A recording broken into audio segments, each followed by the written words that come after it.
Assalamu alaikum, my dear brothers and sisters. Today I'd like to talk about an 11 years old girl. This is touch one.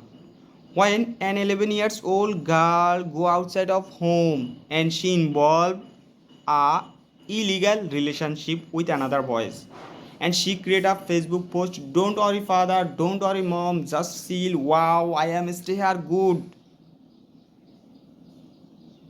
This is no problem, everything is okay.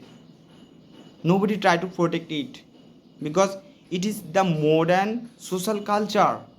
But when some parents go to arrange the marriage of 16 or 17 years old girl, then everybody try to protect it because it is a very serious social problem.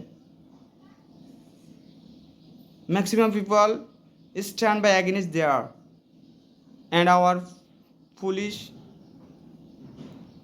maximum time arrest them because it damages our social culture. I hate this culture. Day by day, this culture damages our morality, but nobody try to protect it. Assalamu alaikum wa rahmatullah.